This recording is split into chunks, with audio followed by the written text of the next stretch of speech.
qu'est-ce qu'un bon CV?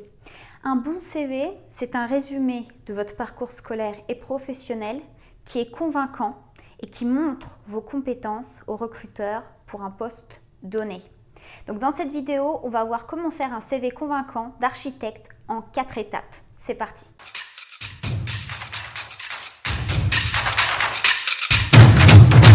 Salut à tous, je m'appelle Céline Nedelcou, j'ai créé l'entreprise Nayarki pour aider les jeunes architectes à se démarquer sur le marché du travail.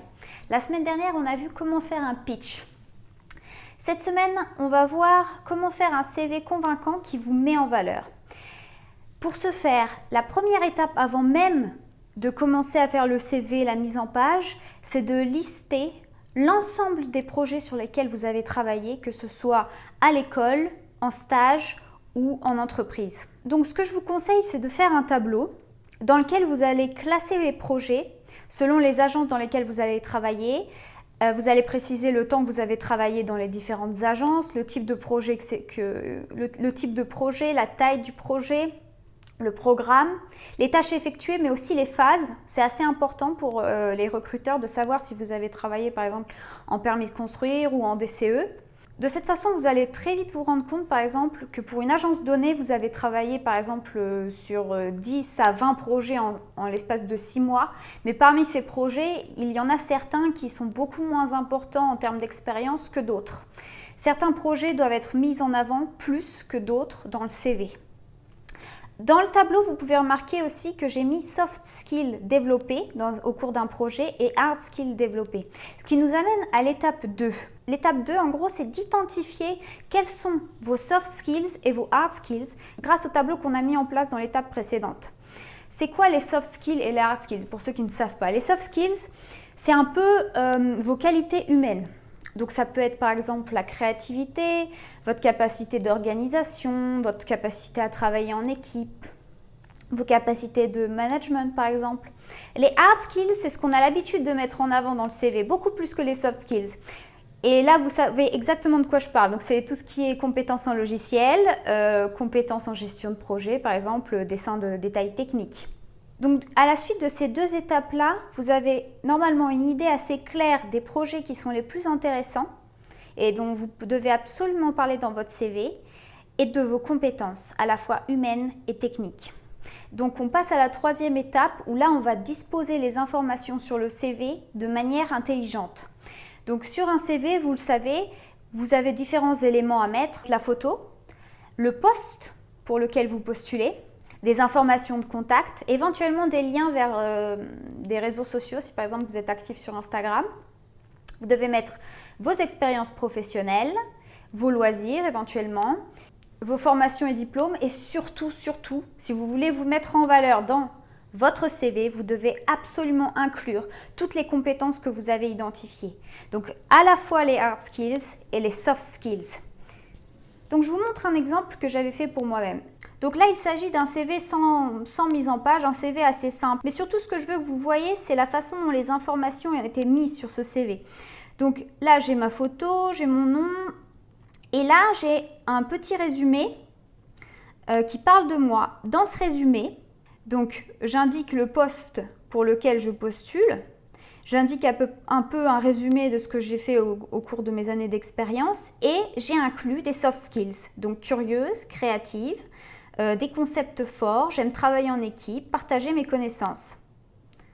Ensuite, dans l'expérience professionnelle, donc j'en ai mis 3, je vous conseille d'en mettre 3 à 4 pour éviter de surcharger votre CV. Bon, pour chaque expérience, il faut bien préciser les dates, le nom de l'agence, votre poste. Je vous conseille de mettre un poste de type architecte ou collaborateur parce que si vous mettez dessinateur, assistant, vous allez influencer le recruteur dans son choix par la suite. Le lieu où se situe l'agence. Donc, comme vous pouvez le remarquer, je n'ai pas fait une liste de tous les projets sur lesquels j'ai travaillé parce que sinon, on ne s'en sortirait pas, il y aurait beaucoup trop de lignes. En gros, ce que j'ai fait, c'est que j'ai fait plusieurs phrases qui indiquent que j'ai travaillé sur différents projets et qui indiquent les compétences à la fois techniques et les qualités humaines que j'ai pu développer grâce à ces projets. Donc là, je dis travail sur des projets à usage mixte. Donc j'indique que j'ai travaillé sur plusieurs types de projets dans cette agence et que j'ai développé mes compétences sur Revit et en normes et techniques de construction. Je donne un exemple de projet qui a été assez important dans mon parcours professionnel où là, j'ai pu développer mes compétences en communication avec les différents intervenants du projet. Et donc, j'ai fait la même chose sur chacune de mes expériences. Je n'ai pas parlé des projets, je n'ai pas fait une liste des projets ou des tâches que j'ai fait. J'ai fait une phrase qui synthétise les projets sur lesquels j'ai travaillé et les compétences que j'ai développées. Ensuite, pour la catégorie éducation, bien sûr, vous indiquerez vos différents diplômes. Et là, pour la partie compétences, comme vous pouvez le voir, j'indique à la fois des soft skills et des hard skills. Par exemple, travail simultané sur de multiples projets à différentes phases.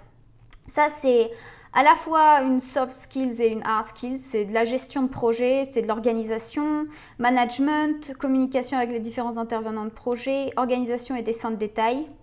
Ensuite, vous avez les compétences informatiques et linguistiques. Et enfin, je liste quelques-uns de mes intérêts. Donc, une fois que vous avez une vision assez claire de comment vous allez disposer les différentes informations vous concernant, donc surtout vos compétences, comment vous allez les mettre en valeur dans les différentes parties de votre CV, vous pouvez passer à la partie mise en page. La partie mise en page, c'est un peu une partie personnelle. C'est à vous de voir quelle couleur vous voulez choisir, quel motif, quel type de composition. Si vous manquez un peu d'inspiration, vous pouvez aller voir du côté de Pinterest ou du côté du site Canva. Je trouve qu'ils ont des templates de CV pas mal du tout.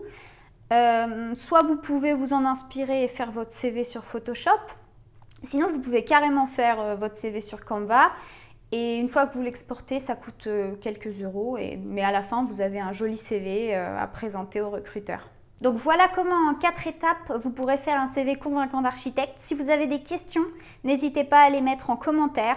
Si vous avez besoin de conseils personnalisés par rapport à votre CV, votre portfolio et la façon dont vous candidatez, n'hésitez pas à faire appel à nous avec un coaching. Je mettrai le lien dans la description. Et n'oubliez pas de répondre au sondage si ce n'est pas déjà fait sur les besoins professionnels des architectes. Ça me permet d'identifier les problèmes que vous rencontrez et aussi de choisir les sujets de vidéo. Si vous avez apprécié la vidéo, mettez des pouces bleus, ça me permettra de savoir que c'est le genre de vidéo que vous aimez bien. Et n'oubliez pas de vous abonner. Je vous dis à bientôt dans la prochaine vidéo.